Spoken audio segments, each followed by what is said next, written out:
morning. Good morning. Let's just take a moment and place ourselves in God's presence.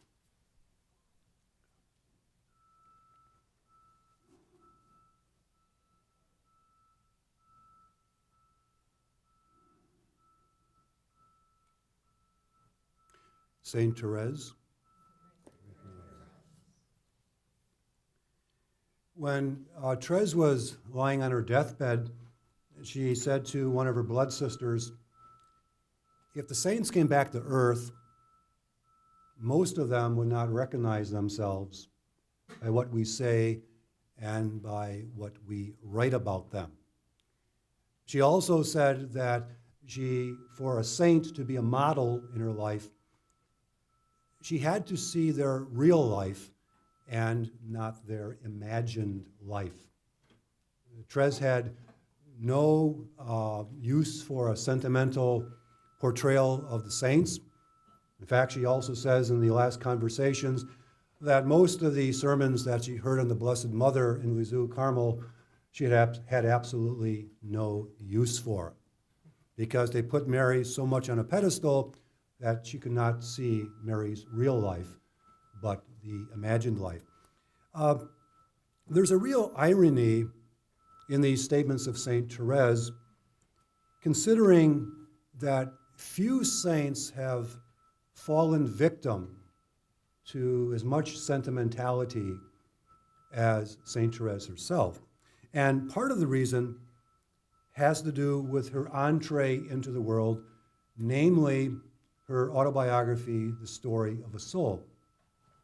Bishop Guy Goucher, in his biography of St. Therese, writes, quote, Therese fell victim to an excess of sentimental devotion, which betrayed her. She was victim also to her own language, which was that of the late 19th century and flowed from the religiosity of her age, a handicap to be overcome. I know for the first 20 years as a Carmelite, I had to take an insulin shot before I would pick up the autobiography of St. Therese.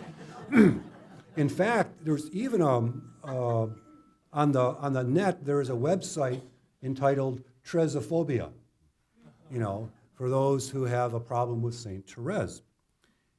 Barry Ulanoff, in his biography of St. Therese, writes that he marveled at Therese's realism once he was able to get under, quote, a sea of sentimentality.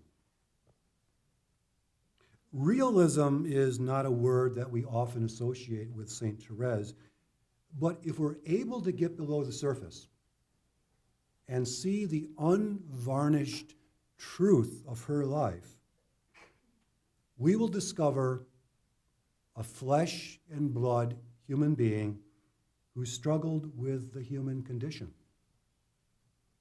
A person who was traumatized by the death of her mother when Therese was 4.5, a trauma that she actually took to the grave with her. Of being plagued with debilitating scruples that she never worked through. As an adolescent,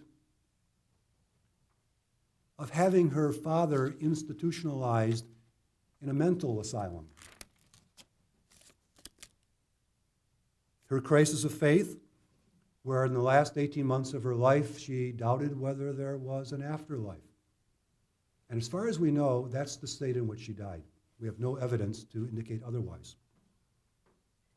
Living with very difficult people, some of which were mentally ill that had to be institutionalized, and dying a very, very painful death of tuberculosis at the age of 24. The main focus of this all too brief presentation on Therese will focus on three events of her life: the death of her mother, her martyrdom of scrupulosity, and her trial of faith. All three were the cause of deep emotional suffering for Therese. All three were the context in which she grew in holiness. And all three were wounds, to one extent or another, that Therese took to the grave with her. She never, quote, completely worked through or was healed of her childhood wounds. I'm not of the school that as we grow in holiness, there is always a corresponding emotional and psychological healing. Sometimes there is, and sometimes there isn't. And I don't even know if God wants us to be completely healed in this lifetime. Suffering is a mystery.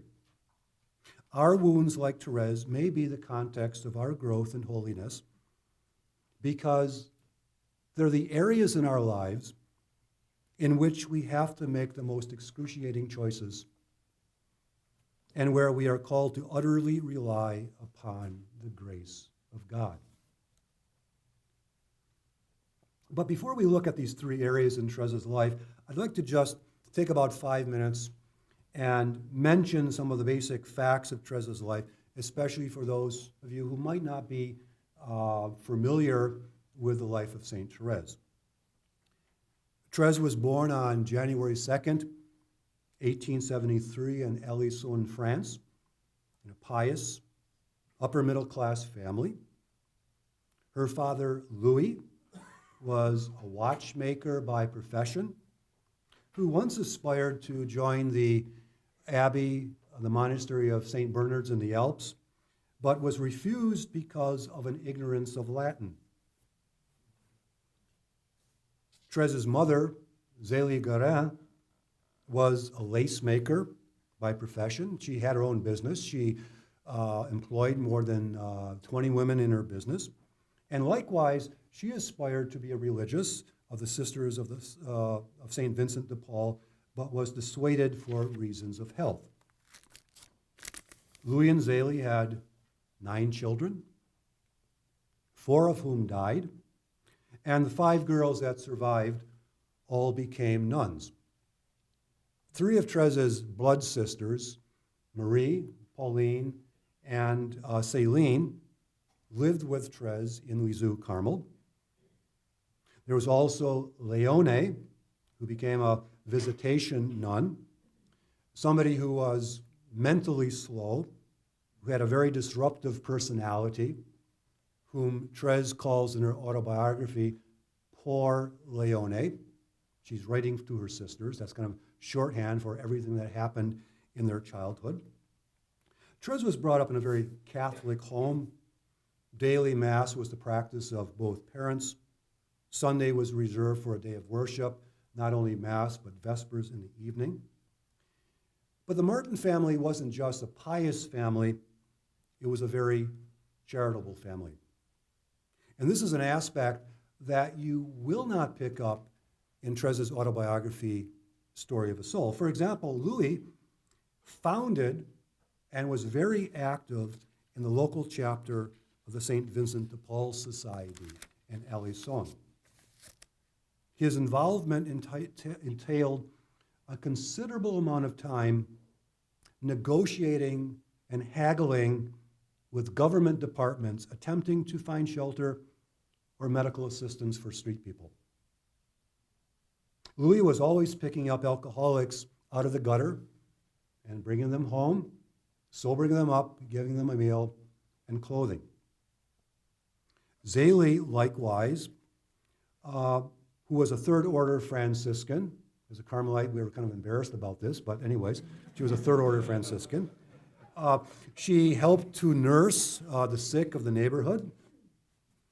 And the impact that this home atmosphere had upon Therese can be summed up in one sentence in her autobiography, quote, "Having nothing but good example around me, I naturally wanted to follow it." When Therese's mother died, when Therese was 4.5 years old, the family moved to Lisieux. It was an offer from Zélie's brother, Isidore, and his wife. Here's Louis. He's a single dad with 5 girls to raise. So they rented a house next to Isidore and his wife, and they helped raise the kids. Therese attended the Benedictine boarding school for 5 years in Lisieux, and in her autobiography, she terms this the saddest years of her life.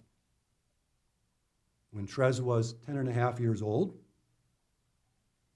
Therese's second mother, who was her older sister Pauline, left home and entered Carmel. This was so traumatic for Therese, it was almost like a second death. In fact, for 6 weeks, Therese was bedridden. She had hallucinations. She was paranoid. She actually believed her sisters were going to poison her. I mean, isn't it wonderful that even the saints were as neurotic as we are? You know?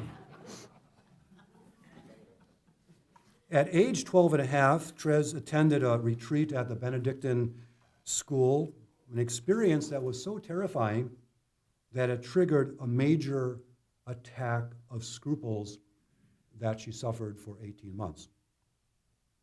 Therese entered the Carmelite convent at the age of 15 and died a very painful death due to tuberculosis at the age of 24. And in her final illness, because of the great pain she was suffering, and because of her trial of faith, she writes in the last conversations, "I wonder why more atheists don't commit suicide. Without faith, I would have committed suicide in an instant."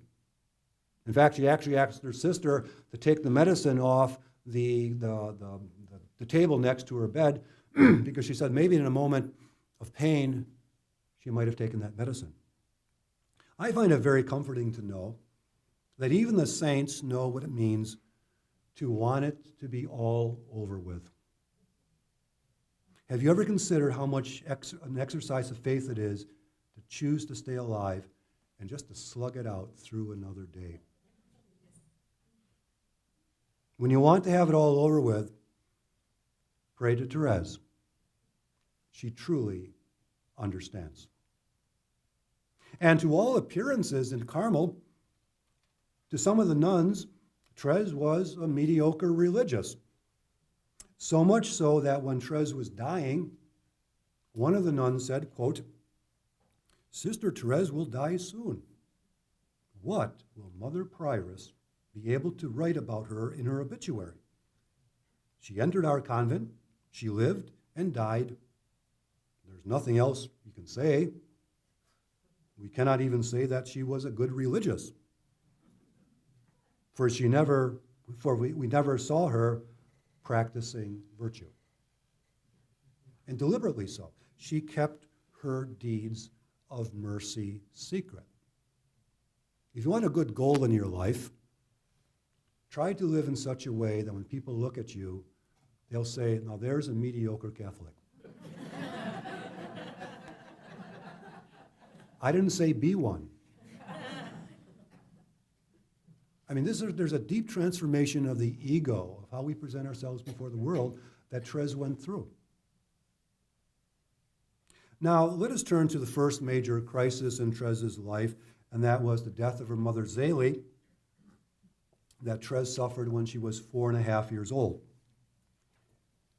There are certain events in our life, be they births or deaths, divorces, critical life choices, that cut our life in two.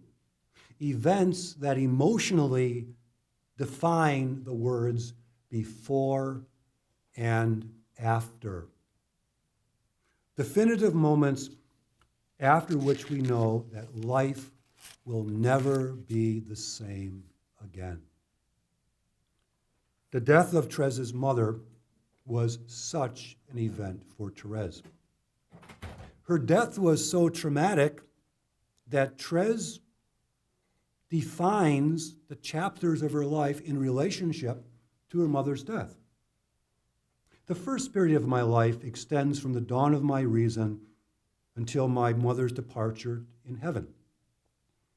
The second period extends from the age of 4.5, when my mother died, to that of 14, the time when I once again found my childhood character and entered more and more into the serious side of life.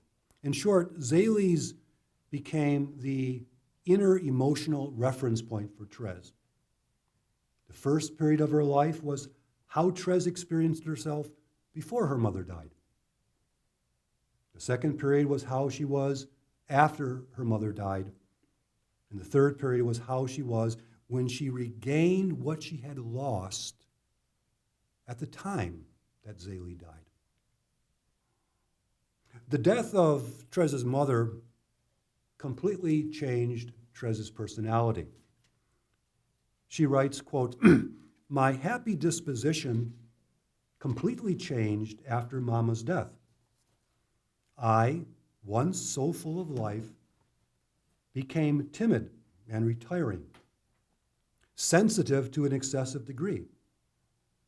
One look was enough to reduce me to tears. And the only way I was content was to be left alone completely. I could not bear the company of strangers and found my joy only within the intimacy of the family."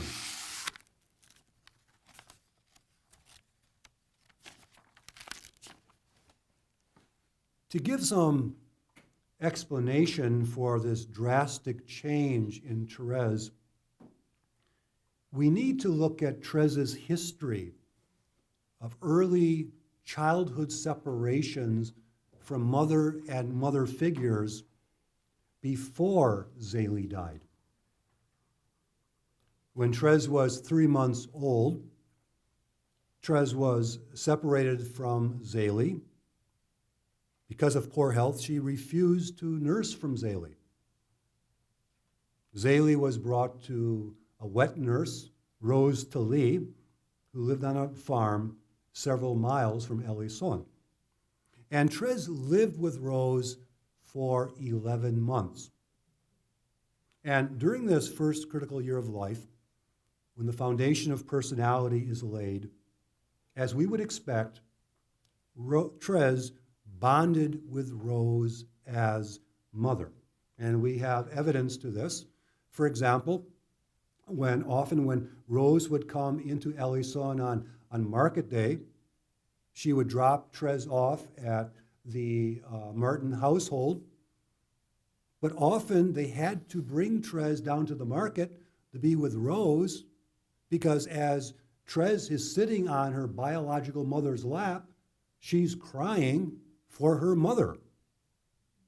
In Therese's mind, Rose was mother. Also, we have another incident, and we see this in one of Zélie's letters. One day when Rose brought Therese to the Martin household, there were several employees of Zélie's lace business that were present. All of them were peasant women, like Rose. And Zélie writes, quote, "Working women are coming to me each moment, and I was giving Therese to one and then to another. Therese really wanted to see them even more than to see me. And she kissed them several times. Country women dressed like the wet nurse. This is the world that she needs and wants." I mean, even Zélie recognized this. Well, what happens after those 11 months? She's taken away from Rose. She's taken away from her emotional mother and brought back to Zélie. Thus, Therese suffered 2 separations from mother figures during the first critical year of life. And one of the accompanying effects of such separations is that it engenders in a child a pervasive apprehensiveness that the child will be abandoned again. And this may have been the situation with Therese. For what we see after Therese is brought home to Zélie is that she clings to Zélie in a degree that was excessive for a child of Therese's age. In fact, when Zélie writes to her older sister, her older daughter Pauline, she says, there's something different about Therese. She's a nervous child. She's chronically apprehensive. She cries whenever I'm outside of her presence. Now, you have to read this letter within the context of a mother who's raised 9 children. She's basically saying to Pauline, there's something different about Therese that I did not see in the rest of you kids. It's a great trauma for any child to experience the death of her mother, but how much more traumatic it must have been for Therese because of previous separations. And on August 28th, 1877, when Therese was 4.5 years old, her worst nightmare became a reality. Her mother died. One of the ways of understanding the change that took place in Therese at the time of Zélie's death is to view it as an intensification and an extension of the change that had already happened before Zélie died. Just as Therese had clung to Zélie, now she clings to her family. Just as Therese could not endure being outside of her mother's presence, now she cannot endure being outside of the presence of her family. Quote, I could not bear the company of strangers and found my joy only within the intimacy of the family. After Zélie's death, Therese's older sister, Pauline, became Therese's second mother. And when you read the story of the soul, she did all the motherly acts. She became very attached to Pauline. And Therese, so much so that within this perspective, we can understand both the psychological and emotional trauma that Therese underwent at the age of 11 when Pauline left home and entered Carmel. It was like a second death. As I said a few minutes ago, Therese became bedridden for 6 weeks. She had hallucinations. She became paranoid, and she was not expected to live. And although Therese was cured by the Blessed Virgin of her sickness, Therese's inclination to cling to mother figures persisted. It's an inclination that she had to fight against. When she entered Carmel, she was reunited with the 2 mother figures that mothered her when she was a child, Pauline and also her third mother, Marie. And Therese writes in the story of the soul, I didn't come to Carmel to live with my sisters. Living with my sisters had to be the cause of continual suffering for me, when I did not wish to grant nothing to my natural inclinations. I mean, natural bonds tend to reassert themselves when people get together. In a similar way, Therese transferred her tendency to cling to mother figures to Mother Gonzague, who was the prioress of the monastery. Therese writes in her autobiography that when she was a postulant, she had to, quote, cling to the banister of the staircase as she hurried by the prioress's cell to fight the temptation of not giving in to the need to be mothered by the priors. Now, I mention this seemingly insignificant incident because we might be tempted to quickly pass over it as something that's cute. Isn't it cute that St. Therese mortified herself of not seeing the prioress? But unless we know Therese's background, then we won't know that what Therese is really dealing with is a deep form of separation anxiety. And just that image of clinging to the banister speaks of not only the depth of Therese's anxiety, but also the strength of her will, of not giving in to it. Therese knew that if she gave in to it, she could have remained a little girl all of her life. However, towards the end of her life, as a result of fighting this inclination, she could write the following in Story of the Soul. How happy I am now that for having deprived myself from the beginning of my religious life, I already enjoy the reward promised to those who fight courageously. I no longer feel the necessity of refusing all human consolations, for my soul is strengthened by him who I want to love uniquely. I can see with joy that in loving him, the heart expands and can give to those who are dear to it incomparably more tenderness than if it had concentrated upon one egotistical and unfruitful love.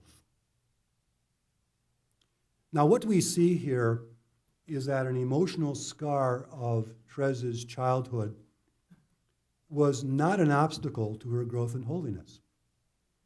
Rather, it became the context in which she grew in holiness because of the choices that she made in relationship to it.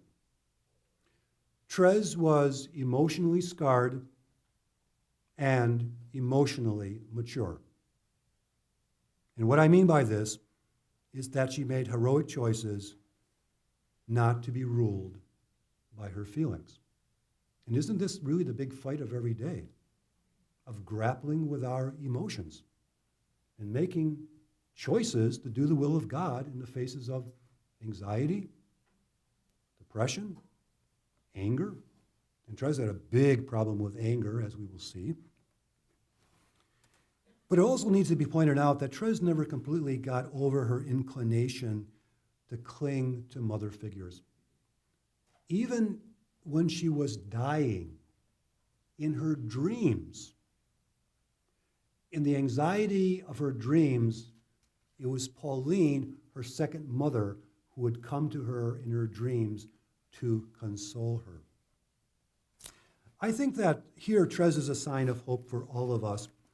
We don't have to be emotionally healed in order to grow in holiness. Emotional healing and spiritual growth are not identical.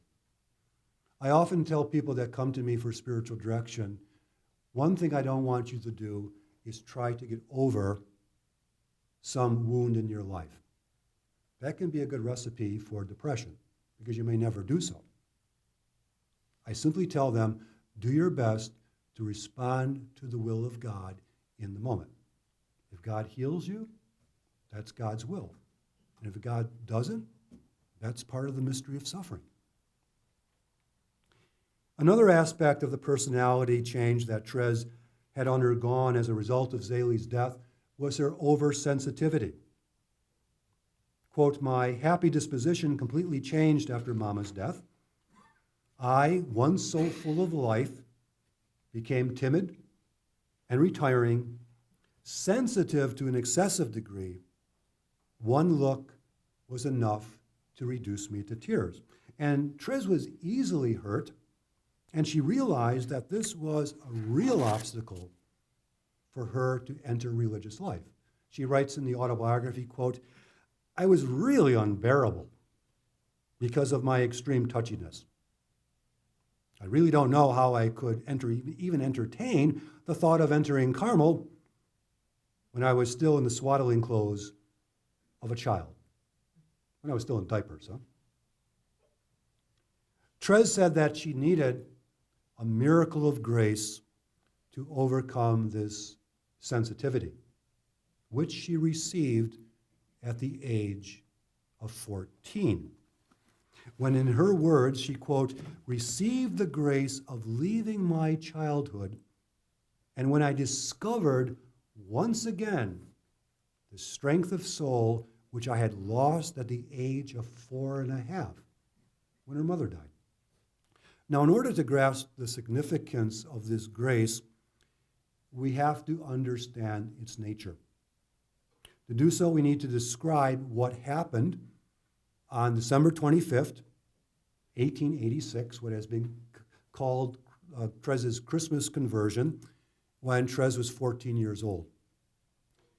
It was the French custom to fill the shoes of the baby of the family with little gifts on Christmas Day. Now, though Therese was a week shy of her 14th birthday, and therefore this habit, this custom was age inappropriate for Therese, it continued in the Martin household because Therese was the baby of the family. Well, this particular Christmas, the Martin family is coming home from midnight mass. Louis is tired. He's taking off his coat. Céline is helping him. Therese is walking up the stairs. And Louis looks down and sees these shoes at the fireplace. And he sighs and groans to Céline, quote, "Therese ought to have outgrown all this sort of thing, and I hope this will be the last time." Céline caught Therese's eye as she was going up the stairs and realized that she had overheard her father's remark, a remark that Therese had, quote, "pierced my heart," end quote. Aware of Therese's sensitivity, Céline followed Therese upstairs. Therese was sitting on her bed. Her eyes were filled with tears. And Céline said to Therese, "Listen, Therese, don't go downstairs now. Get a hold of yourself. You'll just break out in tears, and you're going to ruin our Christmas." However, Therese recounts something. She says, quote, "I was no longer the same. Jesus had changed my heart. Forcing back my tears, I descended the stairs rapidly. Controlling the poundings of my heart, I took my slippers and placed them in front of Papa and withdrew all the objects joyfully.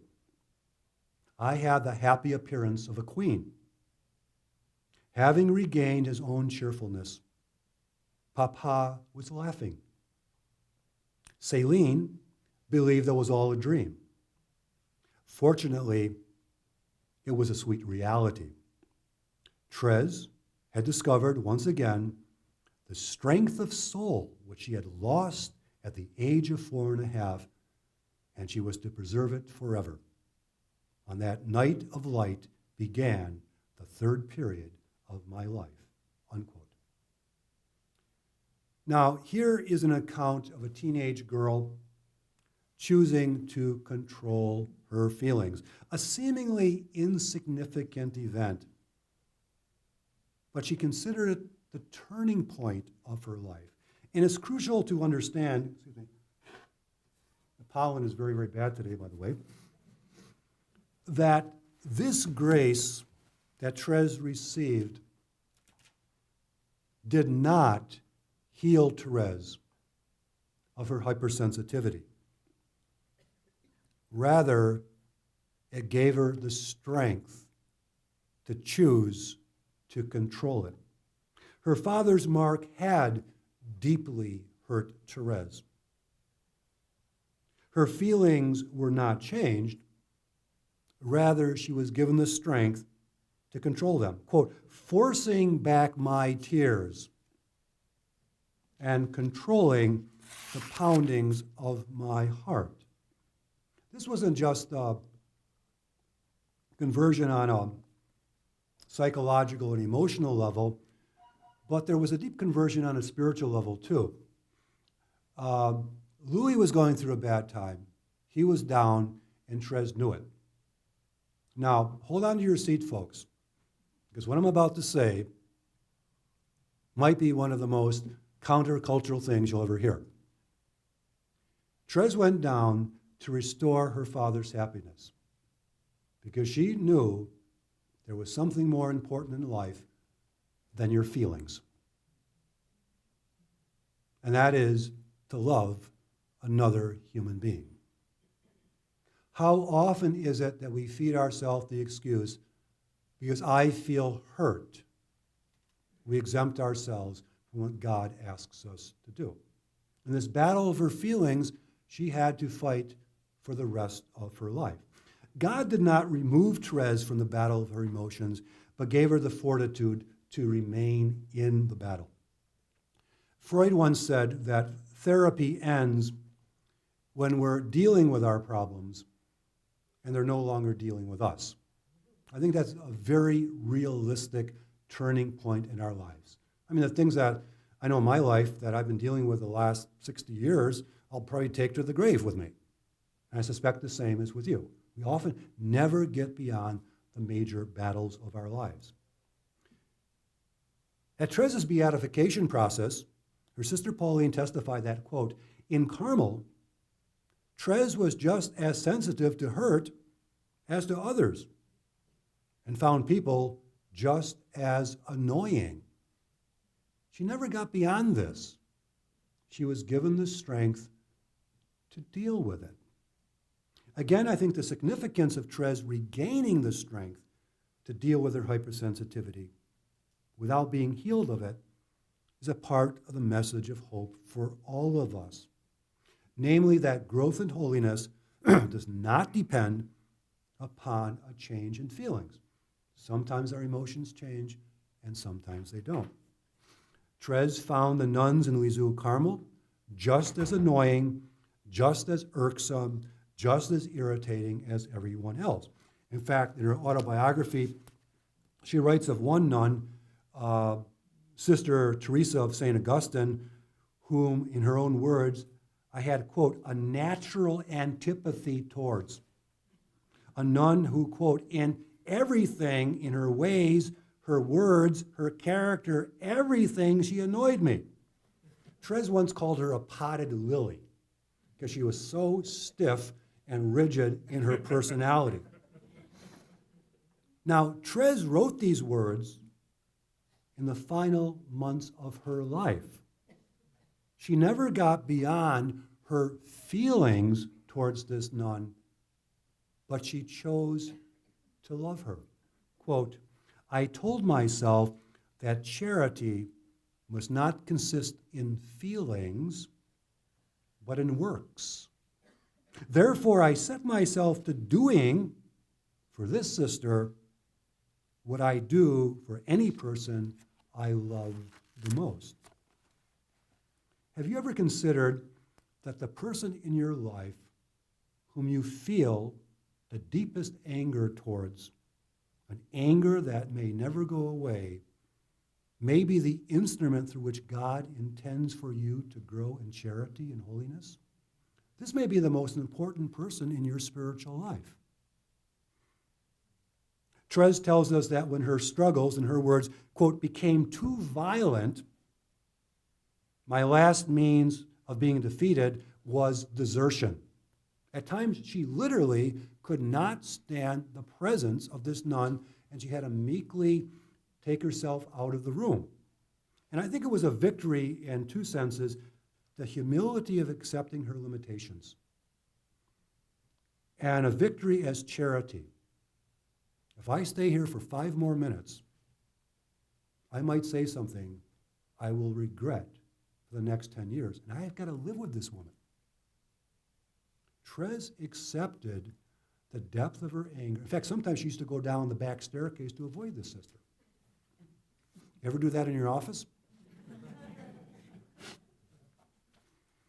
Maybe the next time you do that, instead of feeling guilty about it, say, thank you, God, for giving me the grace to accept my limitations right now.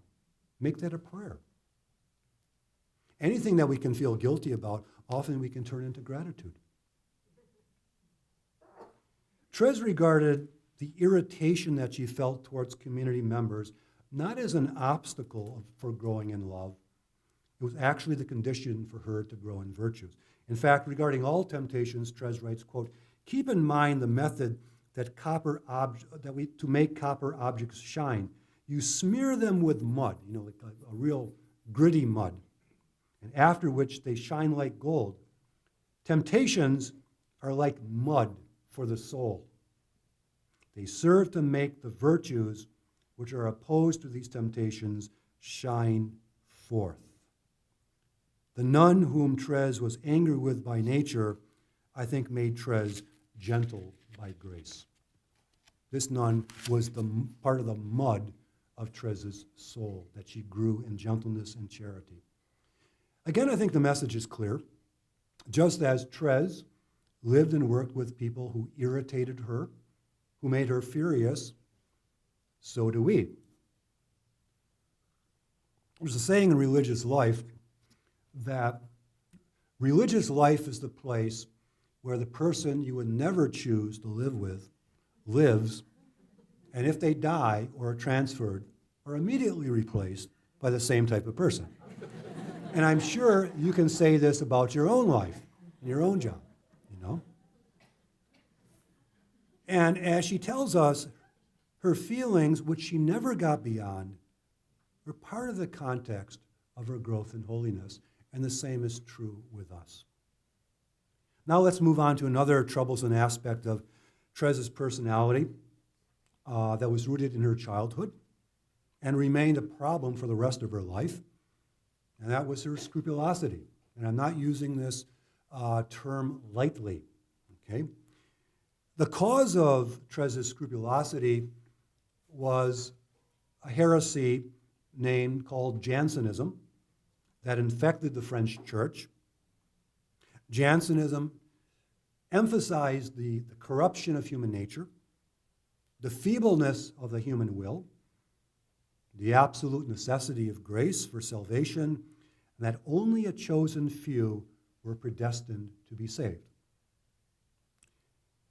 The irony of Jansenism is that its emphasis on salvation by grace alone led to the opposite extreme in practice. Namely, it spawned a very ascetical and rigoristic spirituality.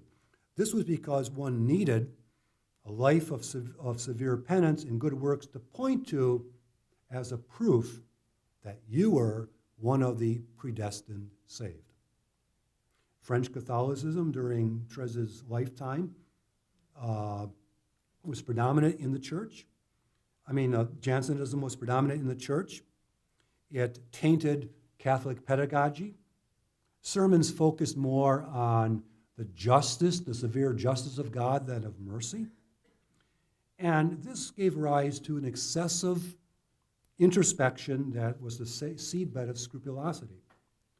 Now, in the early chapters of Story of a Soul, we have indications of an incipient scrupulosity in Therese. For example, Therese felt guilty over things that were even imperfections. And she found it very difficult to believe that she was forgiven after forgiveness was given to her. And this is something that persisted through most of her life. Now, it's very difficult to ascertain the exact source where Therese became infected with scrupulosity, but most probably it was a combination of the culture in general, and also Zélie in particular, who was raised by a very, very scrupulous mother. But whatever the case may have been, the impress of Jansenism predisposed Therese for a major attack of scruples, which happened when Therese was 12 and a half. When she was 12 and a half, she made a retreat at the Benedictine boarding school where she went, and Father Dumin gave a very upbeat retreat, and these are the titles of his conferences: Hell, Judgment, Mortal Sin, the Necessity of Making a Good Confession, and Sacrilegious Communion. This retreat frightened Therese, especially when he said, quote, "How much God hated a soul that had sinned." And really, if you think of it, what guilt is the fear that somebody is looking down upon you with a harsh judgment. This retreat triggered a major attack of scruples, which lasted for 18 months. a time in which she felt she had to tell every strange thought, every slightly sinful thought to her sister Marie, even thoughts about Marie herself. Now think about this. What if you had to tell another human being about every, semi-sinful thought that went through your mind? Do you know, would you know how many hours a day you would be employed in this?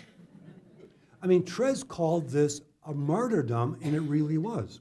Now, when you read chapter 4 of Story of a Soul, where she speaks about this bout of scrupulosity, you can get the erroneous impression that after this episode, Therese was never troubled by scruples again. This is not true. Pauline testifies at Therese's beatification process, quote, "Trust in God had become Therese's special characteristic, but scruples came to paralyze this impetus." Therese was very troubled during her first few years of Carmel.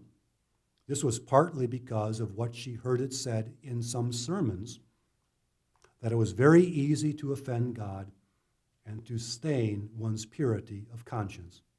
This was a real torment for her, end quote. Therese used to get physically sick during the community retreats because of what she heard in the conferences. Therese, like all of us, needed to be reassured over and over again that God is merciful. For example, there's this famous passage in chapter 8 of Story of a Soul where Father Alexis tells Therese that her faults did not offend God. And Therese tells us that his words, quote, "launched me full sail on the waves of confidence and love. My nature was such that fear made me recoil. With love, not only did I advance, but I actually flew," end quote. Again, this passage can give the erroneous impression that from this moment forward, Therese never recoiled in the face of her scruples. This was not the case. In a letter dated January 20th, 1893, 14 months after Therese heard these consoling words from Father Alexis, another priest, Father Pichon, wrote the following to Therese in response to her doubts about being in the state of grace even after receiving absolution in confession. Now, as I read this passage, you can almost hear Father Pichon's exasperation. I suspect this wasn't the first time that he wrote to her. "Dear child of my soul, listen to what I'm about to tell you in my name, in the part of the Lord. No, you have not committed any mortal sins. I swear it. No, you cannot sin gravely without knowing it. No, after absolution, we must not doubt about our state in grace. Banish your worries. God wills it. I command it. Take my word for it." Now, this sounds like King Lear. Listen, never have you committed a mortal sin. If you've ever had to work with a scrupulous person, you tell them one thing and they're relaxed, and 5 minutes later, the doubts come up over and over again. What are we to make of this? Here's St. Therese, whose spirituality proclaims the merciful love of God, who questions whether or not she is forgiven after God absolves her in confession. I think to understand what looks like a contradiction, we have to make a distinction between believing that God is merciful and feeling that God is merciful. I think it's very consoling to know that even St. Therese, didn't always feel that God was merciful and forgiving. What we see here is that even the saints who were critics of their culture were also impacted by it. Even though Therese's proclamation of merciful love was an antidote to the poison of the mirthless god of Jansenism, she still was infected by it. Therese, like all of us, no matter how deeply we may think that we believe in a merciful God, at times we really question, especially in times of guilt, especially when we hear maybe a fire and brimstone sermon, or we are yelled at in confession for something that we're ashamed of. We begin to wonder whether God is merciful. Therese, like all of us, never completely got beyond the impact of her childhood and culture. She knew that she was scrupulous. And one of the ways that she proved her belief in merciful love is even when at times she felt she had committed mortal sin, she would go to communion. Quote, "I was given the grace to receive communion even when I believed that I committed great sins." She knew that her scruples were really neurotic guilt. And she had to make a choice. Am I going to act as if I believe in a merciful God, or am I going to act upon my feelings? In short, Therese had the courage to act upon her belief in the face of her feelings by choosing to bear her neurotic guilt that she offered to God. Often it's not going to go away. What do you do with it? Offer that suffering to God. That's exactly what Therese did. Now, for a guilt-ridden Irish Catholic boy like myself, that's good news. And I suspect it's true for many of you. Again, what we see is that Therese is a sign of hope for all of us, that holiness is not dependent upon whether or not we are healed of our emotional problems, but are we cooperating with God's grace in the midst of them and doing God's will? Don't judge your spiritual life with an emotional yardstick. Finally, let's briefly look at the last 18 months of Therese's life, when she was dying a very, very painful death of tuberculosis and suffered severe doubts about eternal life, what has been called her trial of faith. Let me begin with a series of quotes that are taken from this period of her life. Quote, "I don't believe in eternal life.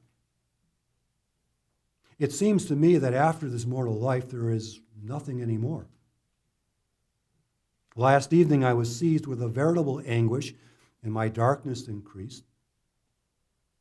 A voice inside of me said, 'Are you sure of being loved by God? Did he come and tell you?' It seems to me that the darkness, borrowing the voice of sinners, says mockingly to me, 'You are dreaming about the light and about the fatherland embalmed in the sweetest perfumes.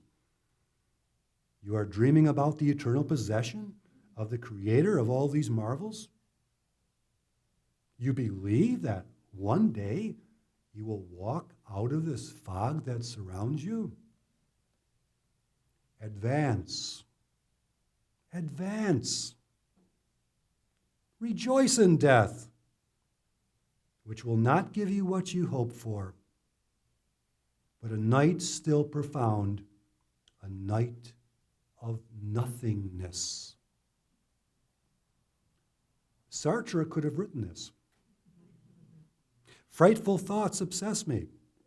It's the reasoning of the worst materialists which are imposed upon my mind."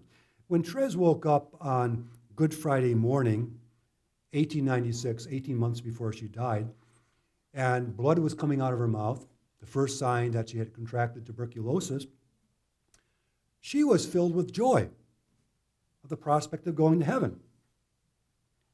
However, within less than 48 hours, she was submerged in the darkness and doubts about the existence of eternal life. Now, these doubts were not peculiar to this time in Therese's life.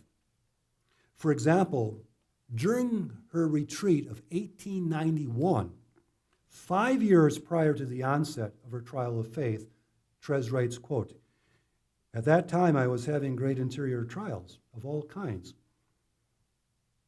even to the point of asking myself whether heaven really existed." Thus, we should actually see Therese's, quote, trial of faith as an intensification and prolongation of what she suffered many times throughout her life. Therese, like all of us, I think, are plagued from time to time about whether death is our final destiny, whether everything ends at the grave. And perhaps more so than many of us, for two reasons. First, Therese was a precociously intelligent and reflective child who spent long periods of time thinking about the ultimate questions of life. For example, when she was 10 or 11 years old and she was at the boarding school, one of her teachers asked her, "Therese, what do you do on your free time?" And Therese said, "Well, I go behind my bed, close myself in my curtains, and I think." And the nun said, "What do you think about?" And Therese says, quote, "I think about God. I think about life. I think about eternity. I think." And this is a 10-year-old kid. And also, Therese, when she was young, she said that she devoured books on science and history. And in the 19th century, advances in science and technology that became wedded to a Darwinian vision of evolution and progress questioned the relevancy of religion, which can be summed up in the following words by Therese, quote, "Science is unceasingly making new advances. Science will eventually explain everything naturally. We shall have the absolute reason for everything that exists, and that still remains a problem," end quote. It's the feeling that the abstract speculations of the philosophers and the outworn creed of Catholicism is irrelevant. Just give science and reason enough time, and they'll explain everything away naturally. These were some of Therese's thoughts. These last 18 months of Therese's life was the worst of time viewed physically and emotionally, but the best of times if we look at her life from a spiritual perspective. Because during this time, Therese's spirit expanded under the impact of grace. During her trial of faith, Therese came to know that everything is a grace from God, even the grace to believe. Immediately prior to her trial of faith, the possibility that anyone could not believe in heaven was beyond Therese's comprehension. She writes, quote, "I was unable to believe that there were really impious people who had no faith. I actually believed that they were speaking against their own inner convictions when they denied the existence of heaven." However, as a result of her trial of faith, Therese came to call agnostics and atheists her brothers and sisters. Now, in the passage that I'm about to read, the phrase "poor sinners" was used by French Catholics of Therese's day to refer to agnostics and atheists. "Your child, however, O Lord, has understood your divine light, and she begs pardon for her brothers. She is resigned to eat the bread of sorrow as long as you desire it. She does not wish to rise up from this table filled with bitterness at which poor sinners are eating, until the day set by you. Can she not say, therefore, in her name and in the name of her brothers, have pity on us, O Lord, for we are poor sinners. Clearly, Therese, during her trial of faith, Therese knew what it felt to live in a godless universe, a universe at the dead-end street, a road that leads to nowhere. In fact, Therese once referred to the philosopher Nietzsche as her sick little brother. Therese participated in the skepticism of her age with all of its attending anguish and dread. When I hear that Therese was in solidarity with the agnostics and atheists of her day, my first response is, so what? Experiencing the darkness and anguish of other people is not itself redemptive. Great, we have one more anxious and depressed person to deal with. That's all it says. But what is important were the choices that Therese made in the face of her darkness. That's what made her trial of faith redemptive. It was how Therese related to her darkness that made it a participation in the Paschal mystery. Again, it wasn't a question of Therese getting beyond the darkness of doubt. Rather, it was how she related to it. Therese did not simply endure the darkness, she chose to embrace it. Hers was not a stoical abdication to fate, but an acceptance of the cross. She writes, she is resigned to eat the bread of sorrows as long as you desire it, my God. She does not wish to rise up from this table filled with bitterness at which poor sinners are eating until the day set by you. You know, we can say that there are two forms of faith. The first is our willingness to jump into the darkness. That is choosing to trust in God's guidance when we venture into the unknown. And I think the second is our willingness to sit in the darkness, which is continuing to do God's will when our emotional resources are depleted and life seems hollow and meaningless and absurd. And Therese was willing to sit in this darkness as long as God willed. The darkness of Therese's trial of faith was the context of surrendering to God's will and uniting herself to Jesus upon the cross. My God, why have you abandoned me? And Therese found meaning in her night of meaninglessness by simply offering her darkness to God for the salvation of others. Therese had a deep belief in the church as the mystical body of Christ. And I think that's something we've kind of lost today, you know, in all the things that are happening in the church as institution, that the church as the mystical body of Christ, that we're all united with Jesus in his body, and that whatever we do, no matter how private, in some mysterious way that we never understand, can impact the lives of other people. Therese's faith came to fruition at the point at which she had almost lost it. As theologian Karl Rahner says of Therese, quote, "Here's a person who died in the mortal temptation to empty belief right down to the roots of her being, and in that condition believed," end quote.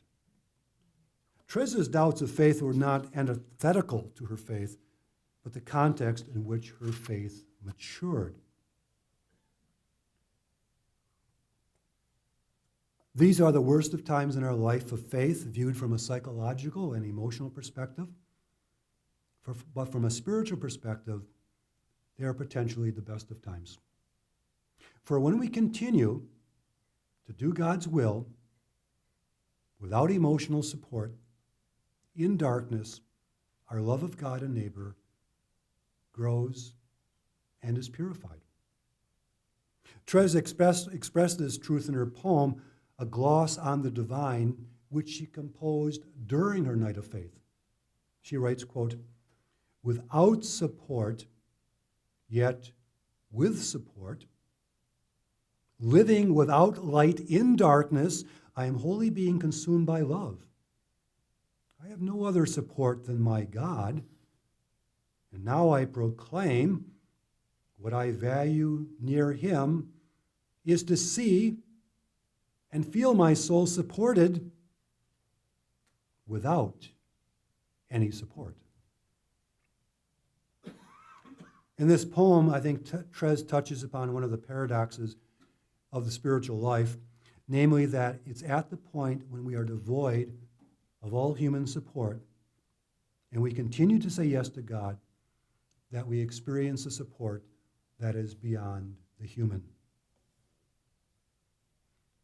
In those times of our lives when we do not have a drop of energy left to love our neighbor, if we say yes to God, a divine energy and strength and grace is given to us. And real charity, which is the very life of God, came to perfection in Therese during her night of faith while she was dying of tuberculosis. Without the support of physical health or affect, Therese chose to love her neighbor with what she called, quote, an unfelt love, which is a love that issues from the will alone. To give up one example, Therese volunteered to work with Sister Marie of St. Joseph, a deeply emotionally disturbed nun whom everyone in the convent tried to avoid, a nun that eventually had to leave the convent because of the deterioration of her mental illness. And Therese never sugarcoated Sister Marie of St. Joseph. In fact, she once said of her, quote, "She's like a broken clock that has to be rewound every 15 minutes. Yes, it's as bad as that. If I had such a defective spirit as this woman has, I would not have done any better, and then I would have despaired." Thus, at the lowest point of Therese's life, physically and emotionally speaking, Therese was given the strength to freely love the most difficult person in her community. And in the process, love came to perfection within her. This sketchy presentation of some of the aspects of St. Therese's life, I think, can be summed up in a letter by Leo the Great referring to the mystery of the Incarnation. He writes, quote, "The conqueror's victory would have profited us nothing if the battle had been fought outside our human condition," end quote. I think many people erroneously believe that in order to grow in holiness, somehow they need to transcend the human condition or to get beyond it. I think the freeing truth about Therese's life is that we need not get over the emotional woundedness of our lives in order to grow in holiness, and that the physical illnesses and spiritual darknesses are not obstacles to spiritual growth. All of them are aspects of the human condition in which we are called to respond to God's grace. Thank you very much.